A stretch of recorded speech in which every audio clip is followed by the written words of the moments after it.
mga taga-Binangonan, lalo na yung mga tatay at nanay natin. Sino nga ba ang makakalimot sa isang malaking pabrika ng semento at sa mga cable cars na paruot pa rito sa paghahakot ng mineral mula sa kabundukan ng Binangonan?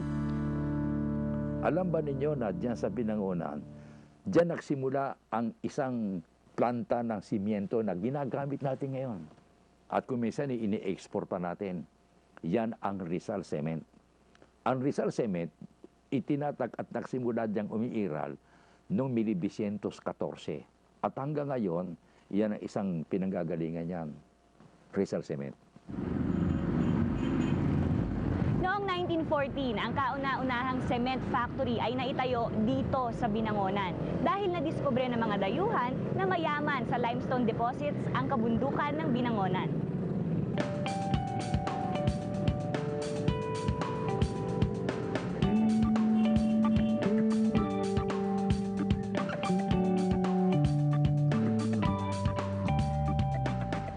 Factory na ito na pag-aari ng mga dayuhan ang naging instrumento upang maitayo ang mga unang gusali at mga konkretong establishment sa Maynila noong mga panahong yun.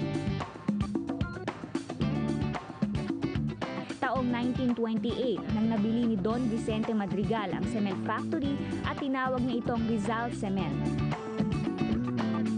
Mga panahong yon, ang Rizal Cement ang tanging supplier ng semento sa buong bansa. Nakapagbigay ito ng yaman sa kaba ng munisipalidad at ng hanap buhay sa maraming taga-Binangonan at maging sa mga taga-ibang bayan ng Rizal.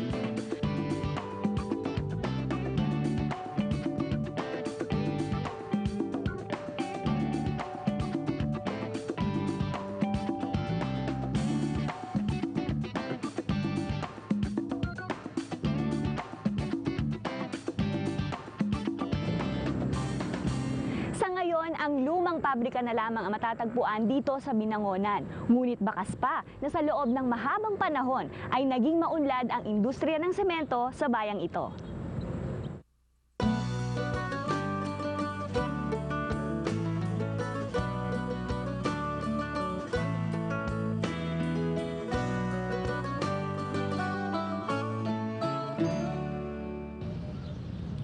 Isa pa sa mga malalaking kumpanya na matatagpuan dito sa Binangonan ay ang Grandspan Development Corporation. Isa itong pabrika ng mga produktong bakal.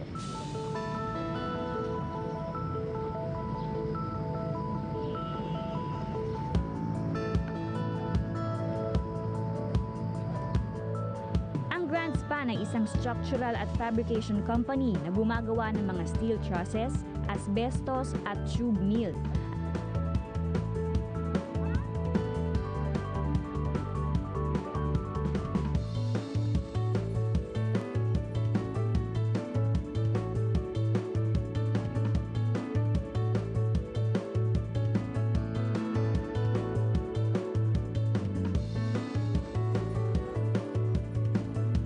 Ang Grandspan Development Corporation ay isang steel fabrication and construction company. No? Nagsimula ito siya noong 1978. At ang mga products nito ay both for export and domestic market. Puro ito siya mga structural steel. Opo. Like? Ano yung mga structural steel na yan? Katulad halimbawa nung high-rise building, no? Yung mga katulad na nakikita nyo sa picture, no?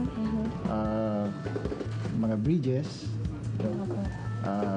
heavy industrial buildings, power plants, warehouses also, no? At similar structures. Basta't gumagamit siya ng bakal. Yun naman pong tungkol naman sa mga nagtatrabaho dito, mga workers. Mostly from Binangonan ba sila? Basically, from Binangonan sila lahat. Ganun talaga mag-factory.